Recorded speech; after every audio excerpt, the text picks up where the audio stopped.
రంగారెడ్డి జిల్లా ఇబ్రహీంపట్నం పెద్ద చెరువులోకి దూకి ఓ యువకుడు ఆత్మహత్యకు పాల్పడ్డాడు. ఇబ్రహీంపట్నం మండలం చర్ల పటేల్గూడ గ్రామానికి చెందిన బత్తుల మహేష్ అనే యువకుడు గత కొన్నేళ్లుగా హయత్ నగర్ మండలం కుంట్లూరు గ్రామంలో నివాసం ఉంటున్నాడు.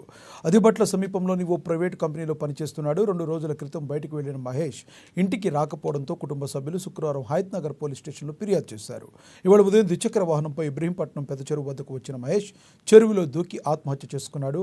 సమాచారం అందుకున్న పోలీసులు మహేష్ మృతదేహం కోసం పెద్ద చెరువులో గాలింపు చర్యలు చేపట్టారు.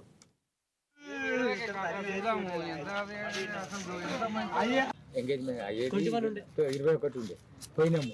మొన్న రాత్రి శుక్రవారం నాడు ఆడిపోయినాము.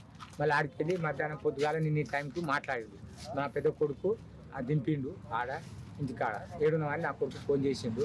చేస్తే మన బడి కాడుకోతున్నా నేను చెప్తే సరే మంచిది ఆయన ఫోన్ నేను ఆఫీస్కి పోతున్నా అని చెప్పిన. ఈ టైంకి మళ్ళీ మధ్యాహ్నం ఇక నేను బండి నప్పించుకుంటున్నా. మళ్ళీ 2 గంటలకు మా ఇంట్లోకి వచ్చిండు. వస్తే వాళ్ళ అమ్మతోటి నా కోడలు ఉంది, నా భార్య ఉంది. ఇక మధ్యాహ్నం ఇది తీసుకుండు, బ్యాగ్ వేసుకుండు, బండి తీసుకుండు. మళ్ళీ ఇక్కడ ఈరపట్నం వస్తా ఇప్పుడు ఇందిరమ్మ పథకాలు వస్తున్నాయంట, ఇంటికి పోతున్నా అని చెప్పి మా భార్యకు చెప్పి వెళ్ళి వస్తుంది సార్. మధ్యాహ్నం 2 గంటలకు ఇంట్లోకి వెళ్ళి వచ్చిందట. తొర్రూరు కాడ మా ఇల్లు, మునూరు కాడ నా చెరుకు బండి. తెలియక బంద్ చేసి దెబ్బ కవర్ తెచ్చి వస్తే ఇక మా కోడలు ఇంటి దగ్గర రాగానే ఫోన్ చేసింది, మామయ్య పాలు తీసుకురన్నా అంటే ఇంటి దగ్గరకు వచ్చిన ఆయన నేను ఆ బ్యాగు అన్నం బ్యాగ్ అన్నింట్లో పెట్టి పోయి